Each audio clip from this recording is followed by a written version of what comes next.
fecha más argentina que une nacimientos, tragedias y talentos eternos. De Sábato a Messi, de Gardel a Rodrigo, el 24 de junio no es un día cualquiera en el calendario argentino, es una fecha impregnada de argentinidad que reúne nacimientos de íconos que marcaron la historia del país y tragedias que dejaron un vacío imborrable en la cultura popular. 24 de junio vio nacer a dos gigantes, Juan Manuel Fangio, el legendario piloto de Balcarce que conquistó 5 campeonatos mundiales de Fórmula 1, y Ernesto Sábato, el escritor de Rojas, cuya pluma dio vida a obras maestras como Sobre héroes y tumbas. Fangio y Sábato, por ejemplo. Además, bueno, en 1978 nació Juan Román Riquelme, el cerebro de Boca Juniors. Bueno, se está fallando el cerebro últimamente. Además, 19 años después, en 1987, Lionel Messi en Rosario, considerado también uno de los mejores futbolistas de todos los tiempos. Pero también la música urbana se suma a esta fecha con el nacimiento de Mauro Ezequiel Lombardo. Si yo digo eso, nadie sabe quién es. Duki, en 1996. Y también esta fecha marcada por la tragedia en 1935, la muerte de Carlos Gardel, el zorzal criollo, en un accidente en Medellín, Colombia. En 2000 otra pérdida sacudió al país, Rodrigo Bueno, el Potro, que murió a los 27 años en un accidente automovilístico en la autopista Buenos Aires-La Plata. Pero también el 24 de junio es escenario de momentos deportivos memorables. En 1990, Claudio Paul Canigia, el hijo del viento, el pájaro Canigia, marcó un gol histórico que eliminó a Brasil en el Mundial de Italia. Y en 2006, Maxi Rodríguez selló un 2-1 contra México con un golazo en el Mundial de Alemania. Así que, bueno, hay cosas para recordar este 24 de junio. Yo me acuerdo del 25 de junio, para envidia de muchos, 25 de junio de 1978, cuando festejábamos el primer campeonato del mundo de Argentina que le ganaba a Holanda. Así que no me envidien, pero yo vi 3 veces a Argentina campeón del mundo. Bueno, 8 de la mañana, 43 minutos. Cuando nosotros queremos entender las cosas, vamos a recurrir siempre a los que saben, a los que estudian, a los que leen, a los que manejan la información. En este caso, Eduardo Batule, que es analista internacional, que lo convocamos para que nos ayude a entender este conflicto de Medio Oriente, esto que está pasando entre Irán, entre Israel, esta presencia de Estados Unidos, estos anuncios de Donald Trump. Eduardo, gracias por venir, bienvenido a Interrogante. Dale, Fernando, muchas gracias a ustedes y por el espacio y bueno, para contarle a la gente todo lo que está pasando, ¿no? Exactamente. Bueno, lo primero es, por ahí mucha gente no entiende, porque lo tenemos como que está muy lejos, ¿no? Está del otro lado del mundo, esto pasa entre... A ver, voy a ser a lo mejor un poco peyorativo, pero para que la gente lo entienda, en el común de la gente dice, esto es entre judíos y turcos, equivocando el camino porque no es tan así. ¿Por qué tenemos que prestarle atención a este conflicto y qué implicancias tiene para nosotros en la Argentina? Bueno, como bien vos decías, digamos, pasa evidentemente del otro lado del mundo, el Medio Oriente. Uno piensa que esa actividad no va a afectar a América Latina, pero evidentemente desde la amenaza, por ejemplo, que hizo Irán de cerrar el estrecho de Hormuz, ya afecta a toda la comunidad internacional en cuanto a petróleo, comercio, distintas actividades, ¿no?, que pueden llegar a este lado. Y como bien vos decías, ¿de qué manera nos afecta a nosotros? Bueno, básicamente hay que recordar la política exterior del actual presidente, que él cuando asumió sostuvo, ¿no?, que su política exterior iba a ser aliarse a Estados Unidos y a Israel. Exacto. Y evidentemente, días después del ataque, el presidente estaba en Israel, había realizado su viaje ahí, tenía su agenda internacional, el presidente abandona Israel y Netanyahu recién realiza este ataque para no poner en peligro al presidente con quien había firmado el entendimiento de mutua cooperación, de mutua comunidad entre ambos países. Y en la historia reciente tampoco debemos olvidar que tenemos un atentado primero a la Embajada de Israel, después a la AMIA, y que precisamente la AMIA están señalados iraníes como responsables de ese ataque, ¿no? Tal cual. Bueno, hay que tener en cuenta todos los antecedentes, todas las implicancias, los juicios que se están llevando a cabo y no olvidar esa memoria y pensar en un no sé si futuro ataque, porque es muy premeditado, por así decirlo. Irán está enfocado en otra situación todavía, o sea, está tratando ahí de que Israel no continúe bombardeándolo, entonces yo creo que no está pensando tanto en un posible ataque a América Latina y en especial a Argentina. ¿Era previsible un ataque de Israel a Irán o porque estábamos todos atentos a Israel con la Franja de Gaza, defendiendo ese pedazo de territorio, por ahí algún enfrentamiento de Israel con otros, con Palestina, pero no mirábamos hacia Irán, ¿no? Fíjate vos cómo cuando suceden estos ataques cambia la situación, ¿no? Porque hay conflictos que están en curso que quedan en el olvido, por así decirlo, o porque pasa alguna situación que nos tiene a todos englobados mirando eso, y el conflicto, como bien vos decías, con Palestina, con Gaza, la guerra en Ucrania, todo sigue, pero ahora estamos actualmente entre lo que pasa entre Israel e Irán. Y como vos bien decías, el ataque no fue esperado por la comunidad internacional, yo creo que nos llegó de sorpresa, digamos. Ahí sí quedaron bien claros los objetivos de Israel, que eran intentar reducir el uranio que tiene almacenado Irán, que lo estaba aumentando según el director general de la Organización de la Energía Atómica, Rafael Grossi, que había dicho que Irán estaba aumentando con las centrifugadoras de gas que había comprado y era posible que llegue a tener bomba nuclear, algo que Occidente y la comunidad internacional no toleraría y lo condena totalmente, ¿no? Ahora, Eduardo, cuando uno mira y escucha algunas cuestiones, dicen, no, Estados Unidos se suma a pedido de Israel porque dice, había una ventana de oportunidades que era atacar en ese momento porque estaban muy próximos a la bomba atómica, Irán. Sí. La bomba atómica también la tiene Corea del Norte. Claro. Bueno, para eso hay que recurrir al Tratado de No Proliferación Nuclear, que está firmado por los 5 permanentes del Consejo de Seguridad, que son los que habían ganado la Segunda Guerra Mundial.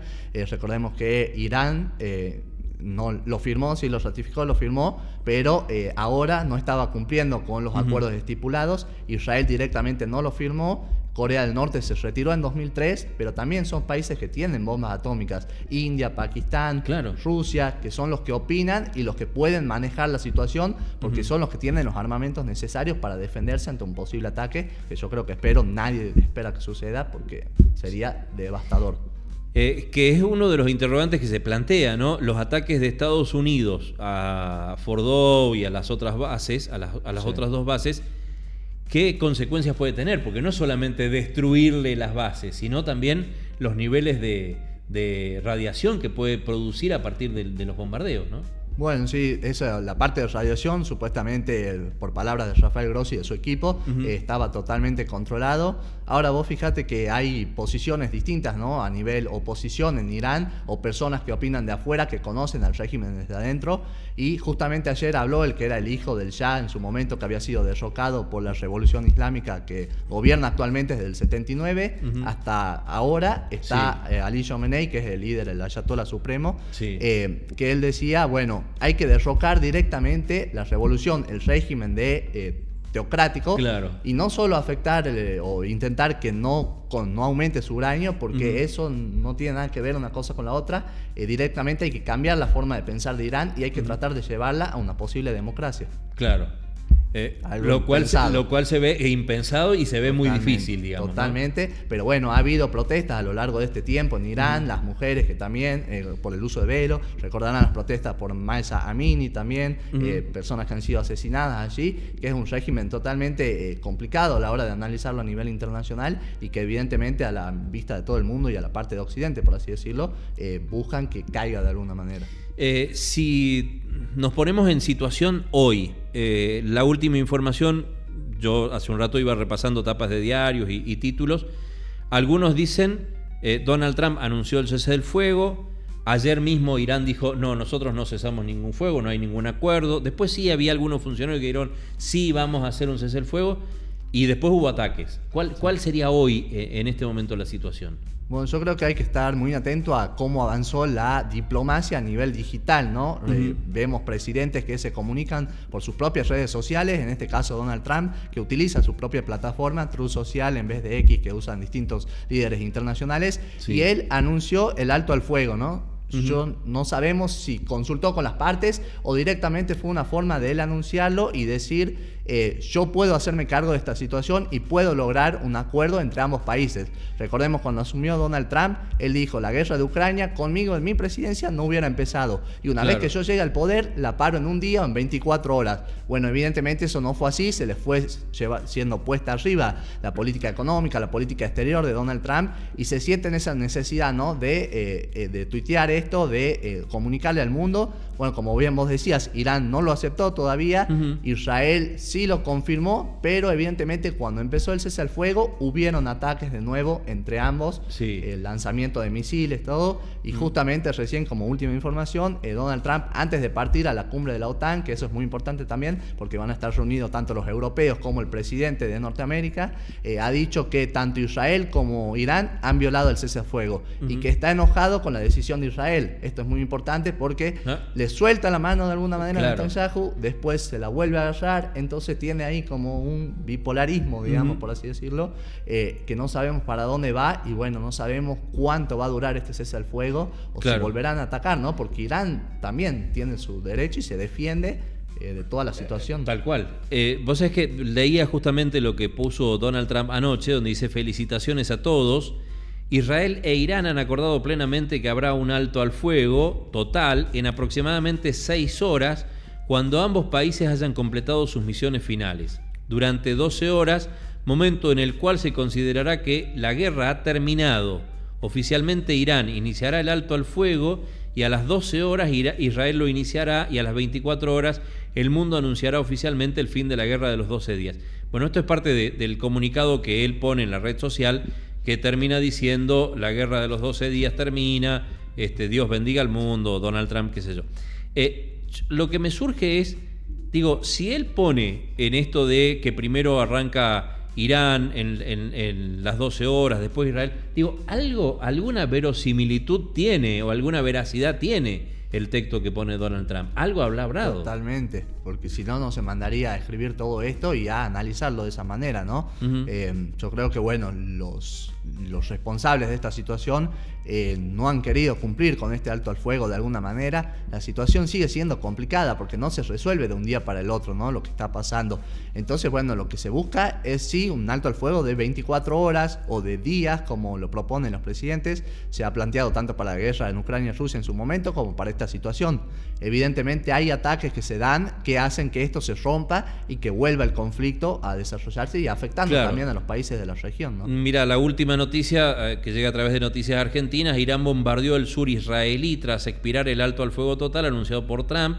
El ataque dejó al menos 4 muertos en Beersheba y puso en duda la frágil tregua que Estados Unidos daba por acordada entre Israel e Irán. Es decir, bueno, dice una andanada de misiles balísticos lanzados por Irán impactó esta madrugada en la ciudad israelí de Beersheba, apenas minutos después de que venciera el primer tramo del cese de hostilidades de 12 horas.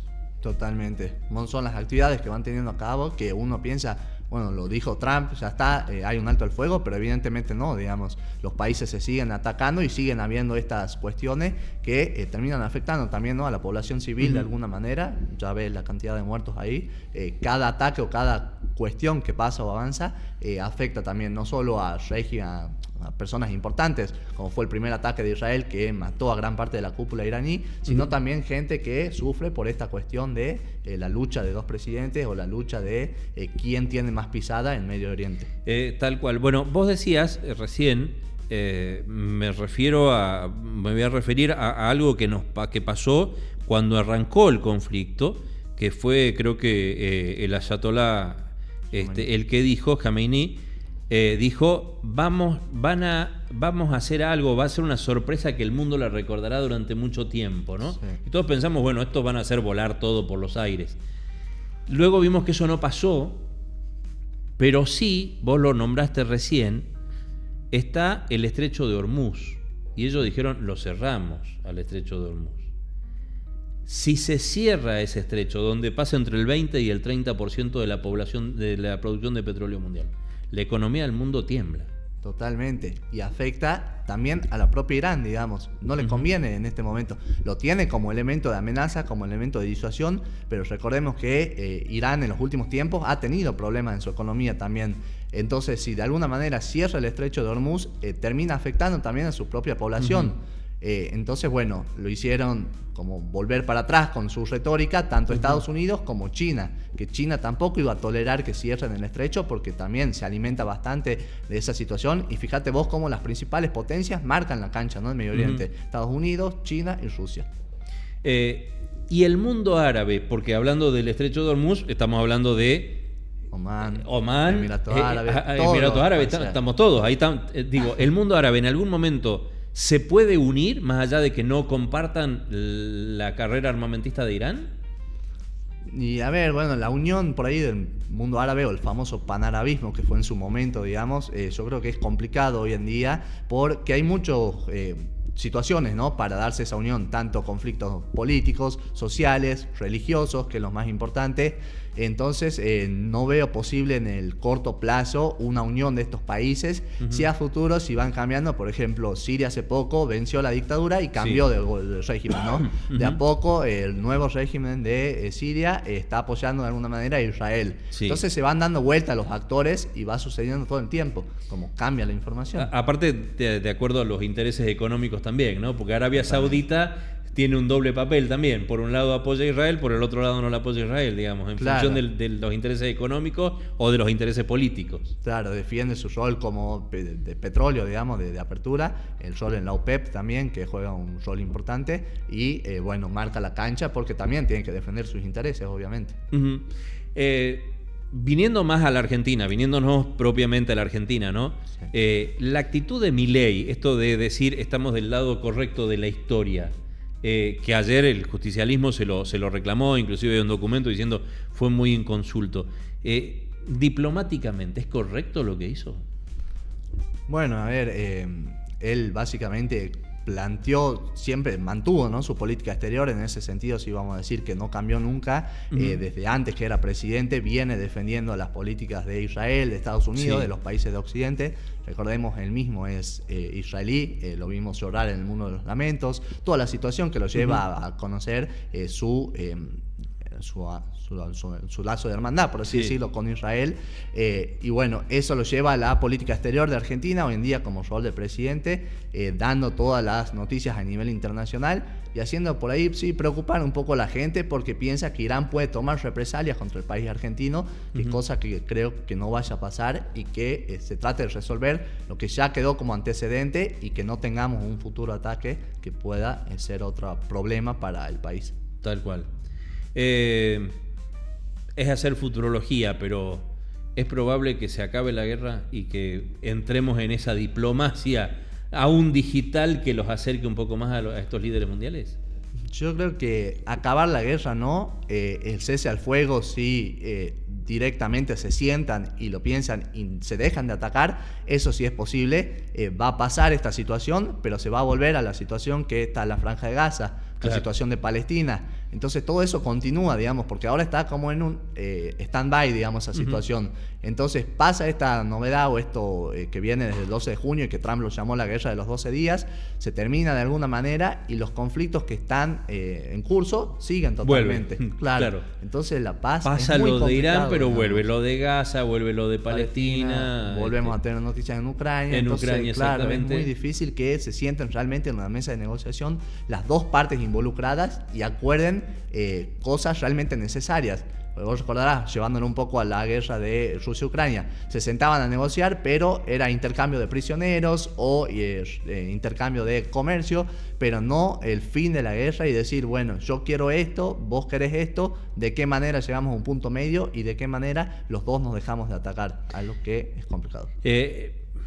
Cuando nos cuesta entender esto, muchas veces yo lo escucho acá y dice, pero ¿por qué? ¿Cuál es el objetivo de la guerra? ¿Cuál es la pelea de la guerra? en algunos casos económicos, pero en algunos casos es también religioso. Totalmente, la religión está muy presente, digamos, en Medio Oriente. Fíjate vos el tuit en su último mensaje que puso Donald Trump, que marca a Dios por sobre todas las cosas, ¿no? Y recordemos, bueno, Irán, con su régimen islamita, que no cree en Dios, pero lo lleva a esa situación, lo lleva a ese sentido, y Trump está diciendo, bueno, Dios está protegiendo a todos a nivel internacional, entonces pone de alguna manera el cristianismo por encima de las demás religiones. Él es protestante, bueno, una rama que también se desprende del cristianismo, pero marca porque sabe que la cantidad de cristianos a nivel mundial es muy importante y que han sufrido también, ¿no?, en este ataque. ¿Qué rol le puede caber al Papa León en esta historia? Bueno, el Papa tuvo un rol muy activo también desde que asumió. Ha pedido que haya un cese de armas, que no se sigan construyendo ese tipo de elementos para que los países se sigan atacando. Ha hecho un llamamiento a la paz.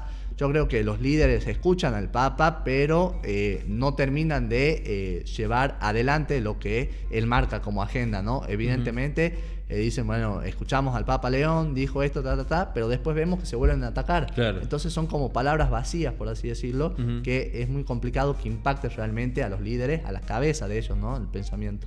¿Son ellos los que manejan la historia o hay grupos económicos de gran poder por encima de estos líderes mundiales? Bueno, esa es una muy buena pregunta porque uno siempre ve y analiza y conoce que hay grupos por detrás.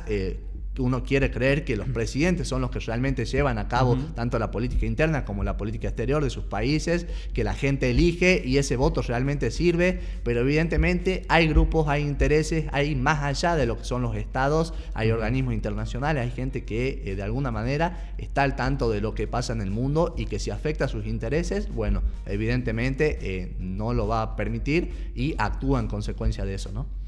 Qué bueno. Eduardo, gracias por venir. Gracias a ustedes. A ver, lo último que mandan recién, Donald Trump pidió que Israel no ataque nuevamente Irán, pese a que estos violaron el cese al fuego. También pidió que todos los aviones tienen que volver a casa. Esto está de recién, de hace minutitos nada más, 8:44. Así que, bueno. Hay que seguir atento a la situación. Hay que seguir, sí. Si quieren, para la gente, para que se puedan informar, hay una página en internet que se llama Deutsche Welle porque es alemán, pero puede ser DW, y ahí tiene la primera noticia, actualiza el conflicto, ¿no? Minuto a minuto lo que va pasando. Entonces uno se puede enterar de lo más reciente por esa página. Claro, y sobre todo cuando es una página que no viene ni de un lado ni del otro, ¿no? Sino claro, que es de afuera, porque normalmente pasa, si uno mira la televisión israelí, le va a mostrar los daños que le causó a Irán. Sí. Si uno mira la televisión iraní, le muestra los daños que le causó Israel, ¿no? Entonces cada uno muestra, bueno, que es lo que siempre decimos. En una guerra lo primero que se pierde es la verdad, lamentablemente. La primera víctima es la verdad y la información. Eduardo, gracias por venir. Un gusto. 9 de la mañana, 2 minutos, pausa, ya venimos.